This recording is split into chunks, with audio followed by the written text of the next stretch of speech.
ಇನ್ನು ಕಬ್ಬಿಗೆ 3500 ದರ ನಿಗದಿ ಮಾಡಲೇಬೇಕು ಅಂತ ರೈತರು ಪಟ್ಟು ಹಿಡಿತಾ ಇದ್ದಾರೆ. ಬಾಗಲಕೋಟೆಯ ಮುಧೋಳದಲ್ಲಿ ಅನ್ನದಾತರು ರ್ಯಾಲಿಯನ್ನ ಮಾಡಿದ್ದಾರೆ. ಮುಧೋಳ ತಹಶೀಲ್ದಾರ್ ಕಚೇರಿ ಒಳಗೇನೆ ರೈತರು ನುಗ್ಗಿದ್ದಾರೆ. ಸಿಬ್ಬಂದಿಯನ್ನ ಹೊರಗಡೆ ಕಳಿಸ್ತಾ ಇದ್ದಾರೆ ರೈತರು. ಸರ್ಕಾರದ ವಿರುದ್ಧವಾಗಿ ಘೋಷಣೆಯನ್ನ ಕೂಗ್ತಾ ಇದ್ದಾರೆ. ಕಬ್ಬಿಗೆ 3500 ದರ ನಿಗದಿ ಆಗಬೇಕು ಅಂತ. ಈಗಾಗಲೇ ₹100 ಹೆಚ್ಚಳ ಮಾಡಿರೋದು, ಅದರಲ್ಲಿ ತೃಪ್ತರಾಗಿರೋದು ಕೆಲ ರೈತರು ಮಾತ್ರನೇ. ಉಳಿದಂತ ರೈತರು ಇದೀಗ ₹3500 ದರ ನಿಗದಿ ಮಾಡಲೇಬೇಕು ಅಂತ ಪಟ್ಟು ಹಿಡಿದಿದ್ದಾರೆ. ಇದೀಗ ಬಾಗಲಕೋಟೆಯ ಮುಧೋಳದಲ್ಲಿ ಅನ್ನದಾತರು ರ್ಯಾಲಿ ಮಾಡ್ತಾ ಇರುವಂತಹ ದೃಶ್ಯ ಗಮನಿಸ್ತಾ ಇದ್ದೀರಿ ನೀವು. ಮುಧೋಳ ತಹಶೀಲ್ದಾರ್ ಕಚೇರಿ ಒಳಗೇನೆ ನುಗ್ಗಿದ್ದಾರೆ. ಸಿಬ್ಬಂದಿಯನ್ನ ಹೊರಗಡೆ ಕಳಿಸಿದ್ದಾರೆ. ಹಾಗೆ ಆಕ್ರೋಶವನ್ನ ವ್ಯಕ್ತಪಡಿಸಿದ್ದಾರೆ. ಗಮನಿಸ್ತಾ ಇದ್ದೀರಲ್ಲ ನೀವು ದೃಶ್ಯದಲ್ಲಿ. ತಹಶೀಲ್ದಾರ್ ಕಚೇರಿಯ ಒಳಗಡೆ ನುಗ್ಗಿ ಅಲ್ಲಿದ್ದಂತ ಸಿಬ್ಬಂದಿಯನ್ನ ಹೊರಗೆ ಕಳಿಸಿದ್ದಾರೆ. ನೋಡಿ, ಬಾಗಿಲು ಬಡಿದು, ಬಹುಶಃ ಈ ರೈತರು ಹೋಗ್ತಾ ಇದ್ದ ಹಾಗೆ ಒಳಗಿದ್ದಂತ ಸಿಬ್ಬಂದಿ ಬಾಗಿಲು ಹಾಕೊಂಡು ಒಳಗೆ ಕುಳಿತಿರ್ತಾರೆ. ಬಟ್ ರೈತರು ಪಟ್ಟು ಬಿಟ್ಟಿಲ್ಲ. ಸಿಬ್ಬಂದಿಯನ್ನ ಹೊರಗಡೆ ಕಳಿಸಿದ್ದಾರೆ. ತಹಶೀಲ್ದಾರ್ ಕಚೇರಿಯ ಒಳಗೆ ನುಗ್ಗಿದ್ದಾರೆ. ನೂರಾರು ಸಂಖ್ಯೆಯಲ್ಲಿ ರೈತರು ಸೇರಿದ್ದಾರೆ. ಮುಧೋಳದಲ್ಲಿ ಇನ್ನೂ ಕೂಡ ರೈತರ ಪ್ರತಿಭಟನೆ ಮುಂದುವರಿತಾ ಇದೆ. ಪರಿಣಾಮ ಇವತ್ತು ತಹಶೀಲ್ದಾರ್ ಕಚೇರಿ ಒಳ ಕೂತಿದ್ದಂತ ಸಿಬ್ಬಂದಿಗಳನ್ನ ರೈತರೇ ಹೋಗಿ ಹೊರಗಡೆ ಕಳಿಸಿದ್ದಾರೆ. ರೈತರ ಕಿಚ್ಚು ಎಷ್ಟರ ಮಟ್ಟಿಗಿದೆ ಅನ್ನೋದು ಈ ದೃಶ್ಯಗಳಿಂದಲೇ ಅರ್ಥವಾಗುತ್ತೆ. ಕಚೇರಿಯಲ್ಲಿ ಕೂತಿದ್ದಂತ ಸಿಬ್ಬಂದಿಯನ್ನ ಹೊರ ಕಳಿಸಿದ್ದಾರೆ. ನೋಡಿ, ಬಾಗಿಲು ಕ್ಲೋಸ್ ಮಾಡ್ಕೊಂಡಿದ್ದಾರೆ ಸಿಬ್ಬಂದಿ. ಕಿಟಕಿ ಓಪನ್ ಮಾಡಿ ಆಕ್ರೋಶ ವ್ಯಕ್ತಪಡಿಸಿದ್ರು. ಇವತ್ತು ರೈತರು ಇಡೀ ಉತ್ತರ ಕರ್ನಾಟಕದಾಗ ಇರ್ತಕ್ಕಂಥ ಎಲ್ಲಾರು ಬೀದಿಗೆ ಬಂದಿದ್ದಾರೋ, ಎಲ್ಲಾರು ಎಚ್ಚೆತ್ತುಕೊಂಡಿದ್ದಾರೆ. ಅದಕ್ಕೆ ಈ ಸರ್ಕಾರ ಬಂಡವಾಳನು ಗೊತ್ತಾಗೈತಿ, ಕಾರ್ಖಾನೆ ಮಾಲೀಕರು ಬಂಡವಾಳ ಗೊತ್ತಾಗೈತಿ.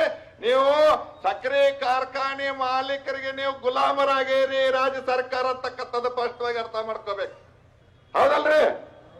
ಇವತ್ತು ನಿಮ್ಮ ಪಕ್ಕದಲ್ಲಿರೋರು ಯಾರು ಹೇಳಿಲ್ಲ, ಜಾರಕಿಹೊಳಿ, ಸತೀಶ್ ಜಾರಕಿಹೊಳಿ, ಅವನ ನಿಯಂತ್ರಣ ಮಾಡೋಣ.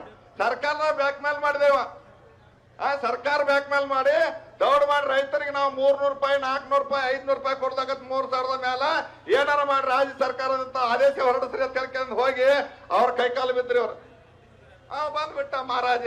ಎಲ್ಲಿದ್ದ ಏನೋ ಮುಖ್ಯಮಂತ್ರಿ ಬಂದ್ ಕರೆಂದ್ ಹೇಳಿದ್ ಇವತ್ತಿನ ದಿವಸ ನಾವು ಈ ರೇಟಿಗೆ ಒಪ್ಪಂಗ್ಲಂತ ಅವತ್ತು ಹೇಳಿವು, ಇವತ್ತು ಹೇಳ್ತೇವು. ಸಕ್ಕರೆ ಕಾರ್ಖಾನೆ ಮಾಲೀಕರಿಗೆ ನೀವು ಎಷ್ಟೆಷ್ಟು ತುಡುಗ್ರೇನದ ಎಲ್ಲ ಹೇಳ್ಯಾರು. ಅದಕ್ಕೆ ದಯವಿಟ್ಟು ಸಕ್ಕರೆ ಕಾರ್ಖಾನೆ ಮಾಲೀಕರು ಶೀಘ್ರದೊಳಗೆ ಬರ್ಬೇಕು, ಮರ್ಯಾದಲೇ ಬರ್ಬೇಕು. ಬಂದ್ ಕರಿಂದ ಒಂದು ಅವ್ರ ನಮ್ಮ ಮಧ್ಯೆ ಏನು ಒಡಂಬಡಿಕೆ ಇಲ್ಲ, ಆ ಒಡಂಬಡಿಕೆ ಮುಖಾಂತರ ಮಾತಾಡ್ಕೊಂಡು ಕಾರ್ಖಾನೆ ಚಾಲೂ ಮಾಡ್ಬೇಕಂತಕ್ಕಂಥದ್ದು ಇವತ್ತು ಸಂದೇಶ ಕಳಿಸ್ತಾನೆ. ಅದಕ್ಕೆ ನಾವೇನ ಅವ್ರ ಕಾರ್ಖಾನೆ ಅವ್ರ ವಿರುದ್ಧಗಳಲ್ಲ, ನಾವು ಬಹಳ ಸಲ ಹೇಳಿವ, ಅವರು ಹೇಳ್ಯಾರ. ಒಂದು ಕಾರ್ಖಾನೆ ಮತ್ತು ರೈತರಂದ್ರಿನ ಒಂದು ಗಾಡಿಯ ಗಾಲಿ ಇದ್ದಂಗ ಜೋಡ ಗಾಲಿ.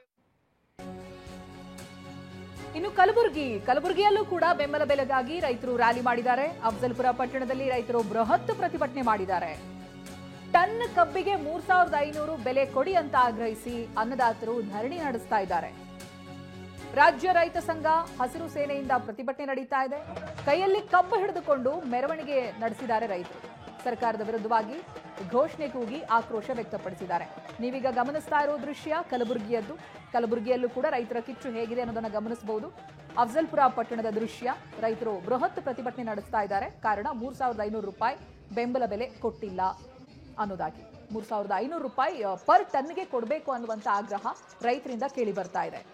ರಾಜ್ಯ ರೈತ ಸಂಘ ಹಾಗೆ ಹಸಿರು ಸೇನೆ ಪ್ರತಿಭಟನೆ ನಡೆಸ್ತಾ ಇರುವಂತಹ ದೃಶ್ಯ. ಒಂದು ಬಾಗಲಕೋಟೆ, ಮತ್ತೊಂದು ಕಡೆ ಕಲಬುರಗಿ. ಬಾಗಲಕೋಟೆಯಲ್ಲಂತೂ ತಹಶೀಲ್ದಾರ್ ಕಚೇರಿಗೆನೆ ಮುತ್ತಿಗೆ ಹಾಕಿದ್ರು, ಸಿಬ್ಬಂದಿಯನ್ನ ಹೊರಹಾಕಿ ಆಕ್ರೋಶ ವ್ಯಕ್ತಪಡಿಸಿದ್ರು. ಮತ್ತೊಂದು ಕಡೆ ಕಲಬುರಗಿಯಲ್ಲಿ ಕೈಯಲ್ಲಿ ಕಬ್ಬಿನ ಕೋಲನ್ನ ಹಿಡಿದು ರ್ಯಾಲಿ ಸಾಗಿ ಬರ್ತಾ ಇದೆ.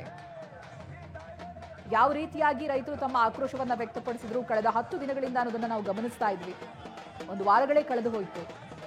ಈ ನಡುವೆ ಸಭೆಗಳಾಗಿದ್ದು, ಸರ್ಕಾರ ಮಧ್ಯಪ್ರವೇಶ ಮಾಡಿದ್ದು, ರೈತ ಮುಖಂಡರುಗಳ ಜೊತೆ ಮಾತನಾಡಿದ್ದು, ಹಾಗೆ ಸಕ್ಕರೆ ಕಾರ್ಖಾನೆ ಮಾಲೀಕರ ಜೊತೆ ಮಾತುಕತೆ ನಡೆದಿದ್ದು ಎಲ್ಲವೂ ಆಯಿತು. ಬಟ್ ರೈತರ ಕಿಚ್ಚು ಇನ್ನೂ ಕೂಡ ತಗ್ಗಿಲ್ಲ.